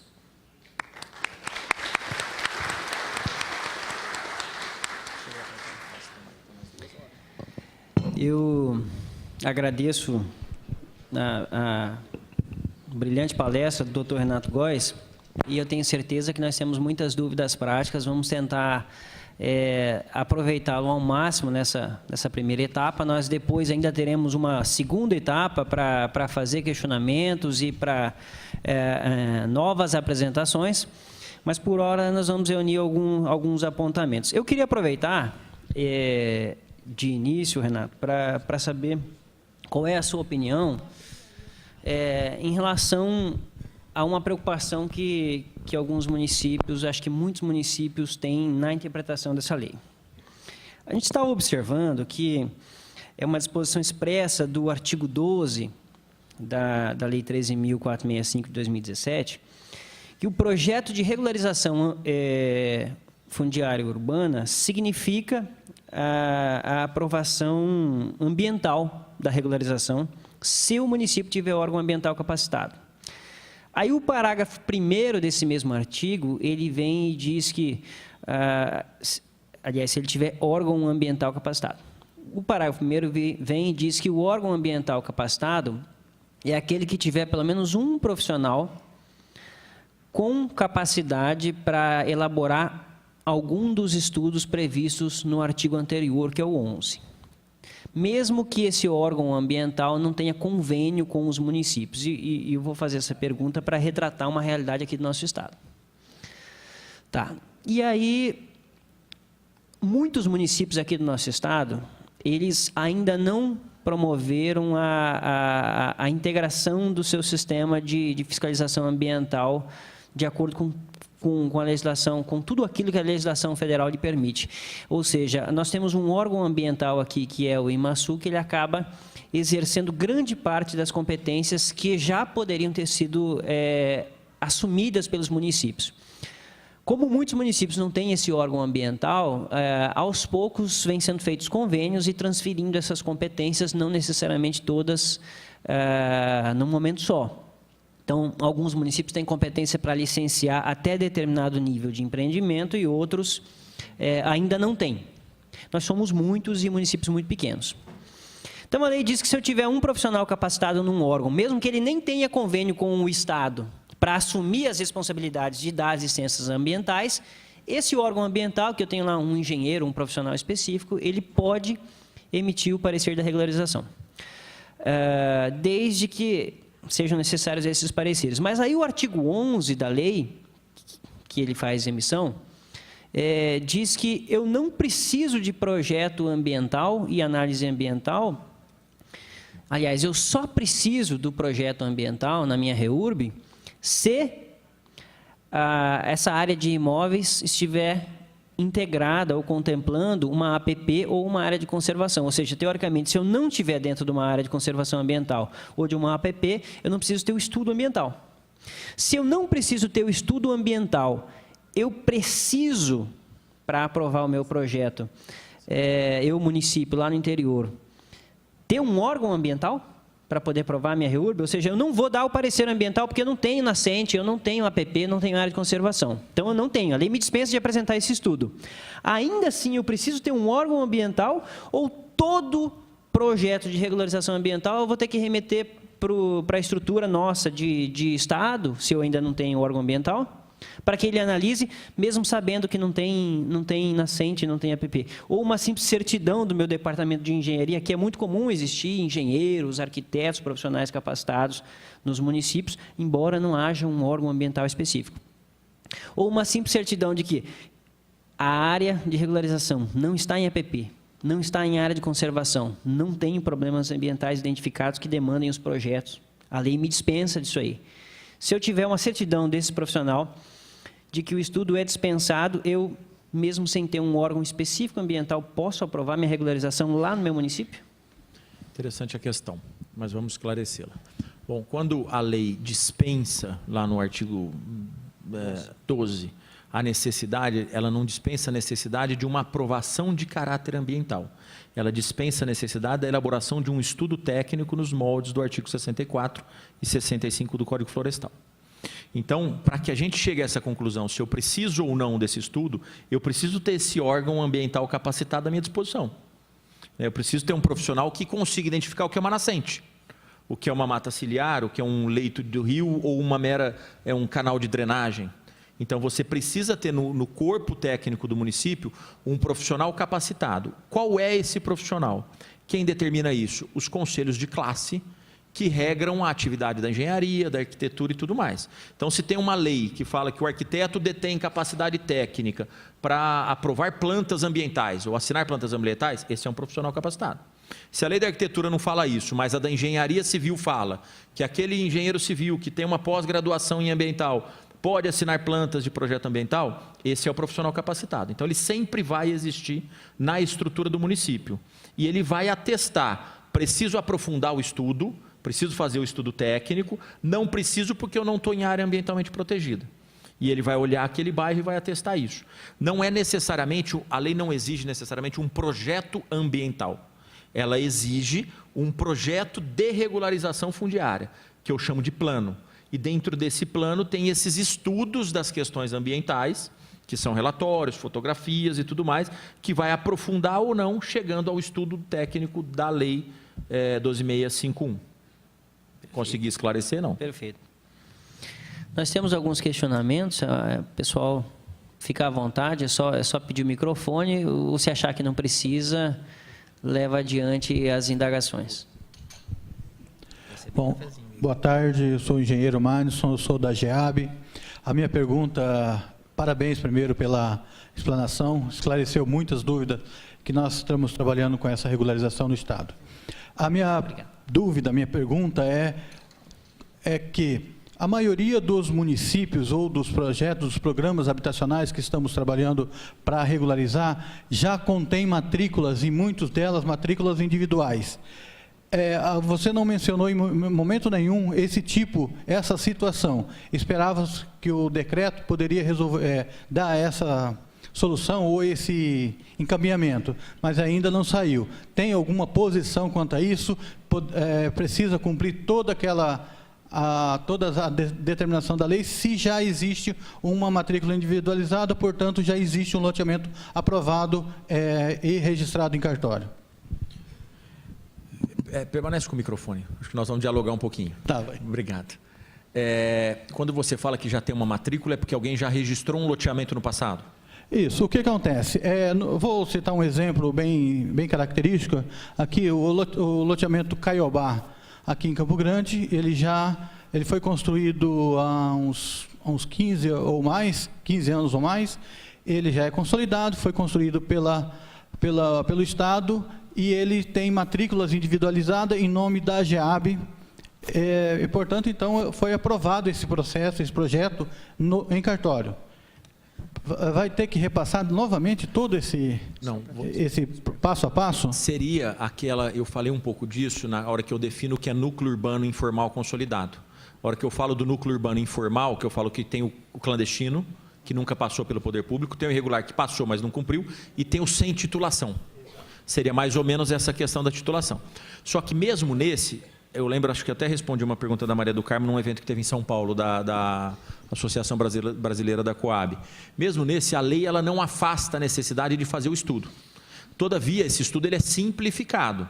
Então, você não vai fazer vários estudos. Você, por exemplo, vai pegar essas matrículas, vai desenhá-las para fazer essa planta de sobreposição ao bairro real, para ver se aquela matrícula que está no cartório ainda está implantada de maneira fidedigna.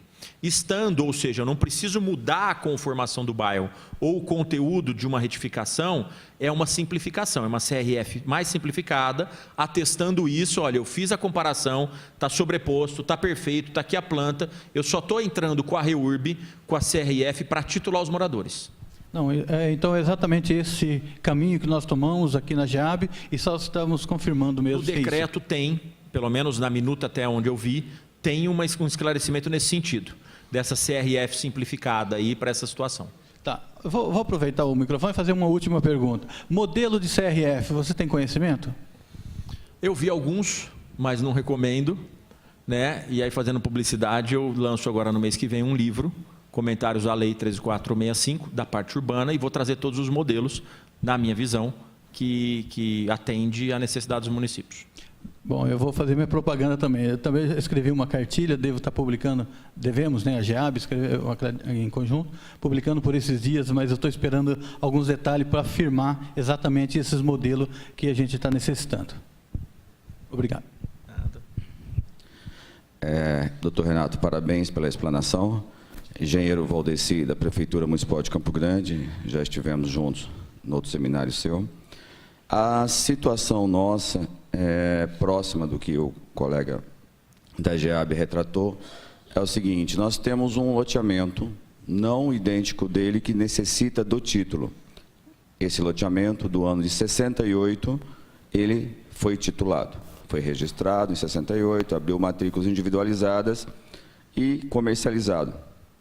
O detalhe é, a ocupação desse loteamento está divergente da planta que deveria ser implantada. Caberia a REURB numa situação dessa, onde há deslocamento de tal sorte que a quadra 10 está afastada 50 metros da sua posição, a exemplo? Seria uma possibilidade para com que esse loteamento que se encontra com os ocupantes hoje, todos matriculados, todos adquirentes, porém deslocados para homologar, regularizar essa situação? Caberia. Eu entendo que sim. Você vai necessariamente ter que montar essa planta de sobreposição, pegar todas essas matrículas, montar e colocar o LEPAC, o levantamento plano altimétrico, para mostrar essa divergência e levar essa nova planta ao registro de imóveis, que, a depender do tamanho dele, dessa diversidade de sobreposição, às vezes é melhor abrir uma matrícula nova dentro do cartório, registrar o novo e retitular todo mundo, do que ficar uma a uma tentando encaixar. Mas é perfeitamente possível, a REURB nasceu para isso. Independente da existência dos títulos para todos. Sim, você fala que essas pessoas no caso do Madison aqui, falta titulação. Para ele falta titulação. Para esses, todos já tem têm. Titulação. Seria a mantença da titulação com o titular, somente o aspecto da REURB, da qualificação do título para o local adequado. Exatamente. E nessa planta de sobreposição, onde vão nascer essas novas matrículas, você já faria essa correlação. A matrícula tal que está em nome do João é esse lote novo, 10 desse projeto novo. Então, essa matrícula vai ser aberta, nova, já com a qualificação do João da matrícula antiga. Positivo. Obrigado.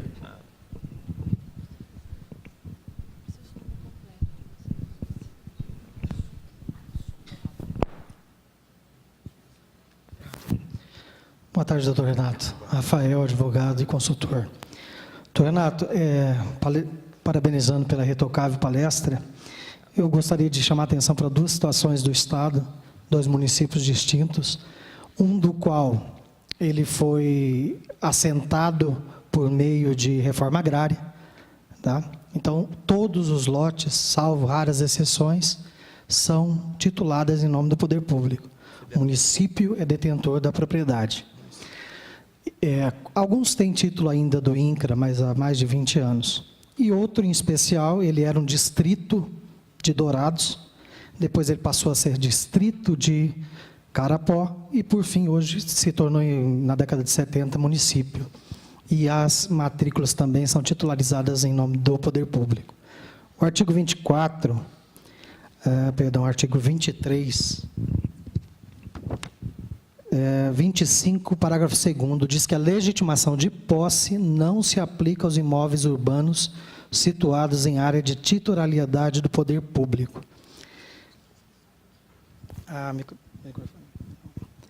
E o artigo 23, parágrafo 1º, ele trata de que apenas na REURB-S, com interesse social, a legalização fundiária será concedida ao beneficiário, desde que atendido algumas especificações. A dúvida é exatamente, doutor Renato, nesse sentido. Há possibilidade dos municípios, em suas leis próprias, tratarem dessa situação onde a titularidade é pública? Sim. Como eu disse, a questão da legitimação de posse, como ela é uma usucapião administrativa e não se admite o usucapião de bem público, por isso que tem essa vedação expressa, para sanar qualquer dúvida da lei antiga que permitia a legitimação de posse sobre bem público. Então, por isso que está expresso, não cabe legitimação de posse sobre bem público. Aí você trouxe no parágrafo seguinte, no parágrafo 1º do artigo 24, talvez o maior problema de constitucionalidade da lei, porque a legitimação fundiária, como forma de aquisição originária da propriedade, em nenhum momento ela foi limitada por requisitos, ela foi pensada em ter esses requisitos. Só que no meio do caminho, por discussões políticas, colocaram esse parágrafo, criando esses requisitos. E ficou muito ruim, porque escreveu assim, apenas na REURB-S tem requisito. E aí você gera uma inconstitucionalidade. Porque na REURB-S você limita o direito de propriedade e na REURB-E não limita o direito de propriedade. Esse é o pior ponto, vamos assim dizer, da lei em termos de constitucionalidade. E eu acredito que só tem uma solução. Ou se revoga esse apenas na REURB-S e os requisitos da legitimação fundiária para toda e qualquer espécie de legitimação fundiária, ou se faz uma interpretação conforme a Constituição, dizendo que aquilo se aplica a todos. Esse é o ponto. Primeiro, para esclarecer isso. Segundo, o bem público ele é passivo de regularização fundiária normal, seja municipal, seja estadual, seja federal. O que a lei limita? Sendo bem público federal, uma terra do INCRA, da SPU, de quem quer que seja, quem promove isso é a União.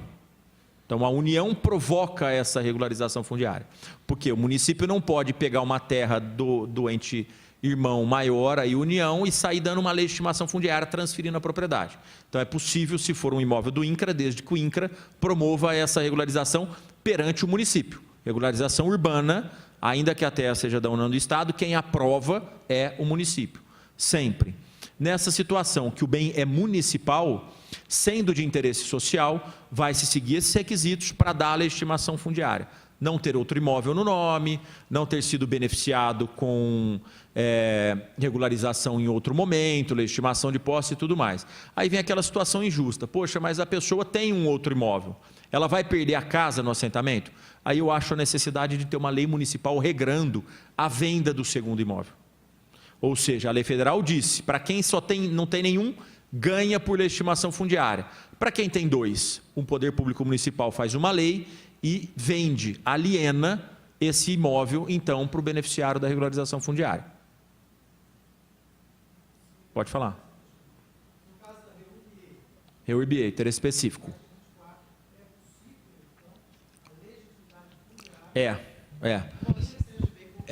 Se você olhar no parágrafo, no caput do 24, que, salvo engano, é o que define legitimação fundiária, ela não faz essa distinção. Ela fala, cabe legitimação fundiária para qualquer REURB. Aí vem o bendito parágrafo 1º e me enfia a palavra errada ali. Apenas para S tem requisito. Esse é o problema. Mas cabe legitimação fundiária para interesse específico.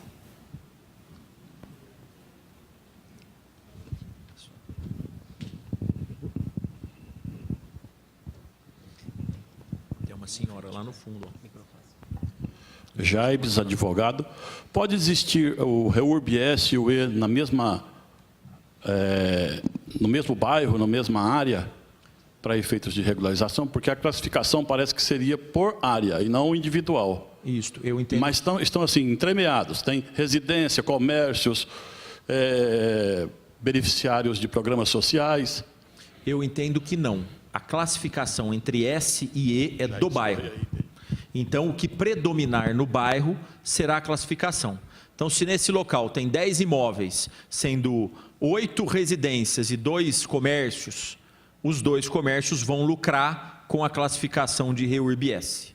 Se, por outro lado, tem 8 comércios e 2 casas, essas 2 casas vão ser prejudicadas com a classificação de interesse específico.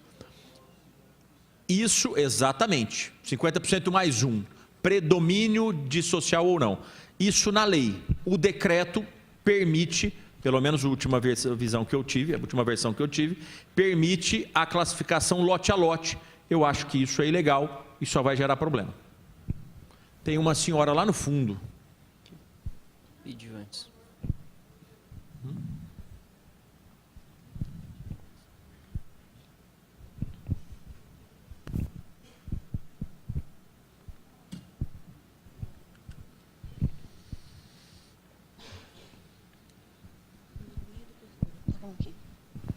Boa tarde. Boa tarde. Eu sou Elizabeth, do Terceiro Registro de Imóveis. A minha pergunta é pertinente ao condomínio urbano simples, do artigo 61 ao 63. Nós, como analistas dessas situações de instituição de condomínio, a gente se atém muito à documentação que comprova como é o físico lá no lote, em loco, porque o cartório não tem como se deslocar.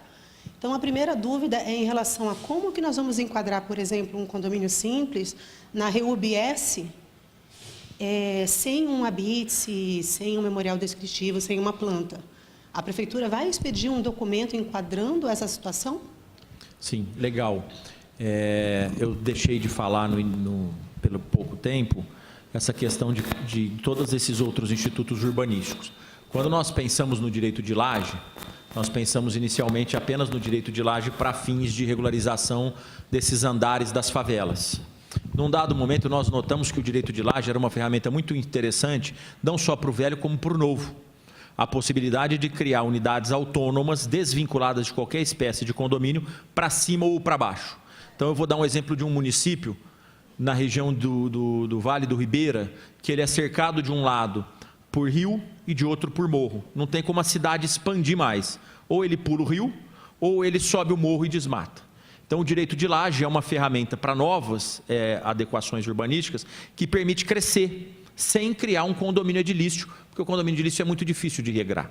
E por que eu fiz toda essa introdução do direito de laje? Porque naquele momento nós pensamos no direito de laje e pensamos no direito do puxadinho, que não foi aceita essa nomenclatura como direito de puxadinho, e aí nasceu o condomínio urbano simples.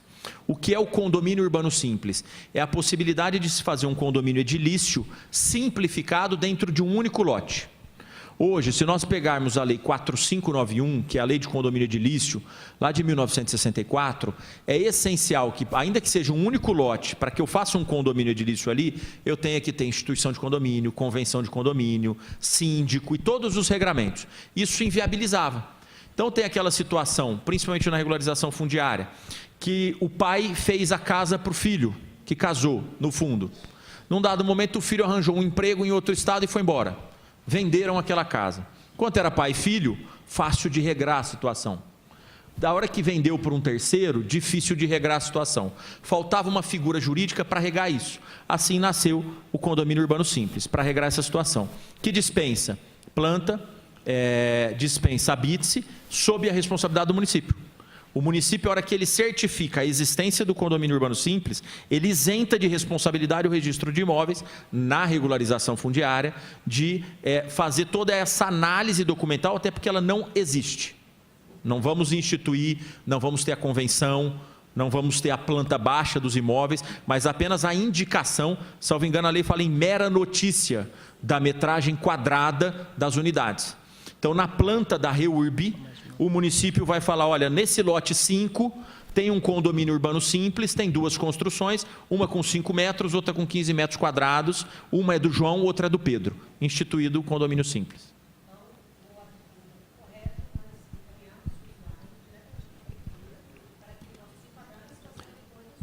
Exatamente. Na regularização fundiária, sim. No condomínio urbano simples, para o novo, o município, se quiser essa figura, vai ter que fazer uma lei regrando como é o condomínio urbano simples para o novo loteamento da sua cidade, para os novos bairros da sua cidade. Doutor, eu vou... só porque nós temos que sincronizar o nosso evento com o segundo curso que o Ministério Público está fazendo para que haja uma troca de palestrantes, nós vamos então abrir para mais um questionamento e aí eventuais dúvidas que nós ainda temos vão ser um grande problema para o próximo palestrante, a gente distribui a eles, mas aí a gente faz para que haja essa sincronização e a gente possa receber o próximo palestrante e eles o nosso. Então, próximo questionamento. Eu sou presidente da Comissão de Regularização Fundiária de Jaraguari. Nós estamos fazendo a regularização de 5 bairros. Num dos bairros, que é social, e tem um senhor que tem 4 casas dentro desse mesmo bairro e ele aluga as 3 casas, não são nem familiares dele. E ele só tem esses 4 patrimônios, 1 que ele mora e 3 que aluga. Como que eu procedo? Ele vai, como se fizer uma busca no registro de imóveis, vai dar que ele não tem imóvel nenhum porque é um bairro irregular. Ele vai ser beneficiado por uma legitimação fundiária. O município vai reconhecer a propriedade de um só e o município pode dar a legitimação de posse para os outros 3, se não é bem público, presumo, se ele tem 4, ou ele vai levar a registro os seus contratos de aquisição desse imóvel. Não tendo contrato, porque em um dado momento foi uma invasão, ele vai promover a uso capião extrajudicial ou a uso capião judicial. Mas legitimação fundiária, uma só. Só uma? É. Bom, gente, nós vamos mais uma vez agradecer a participação de todos que contribuíram com os debates. Agradeço a participação do Dr. Renato Góes pela palestra. Nós vamos fazer um pequeno intervalo de 15 minutos, promover a troca de palestrantes e a gente continua com os debates e com as apresentações. Muito obrigado. Agora eu vou embora para lá, né? Lá tem apresentação, será? Tem também. Tem também.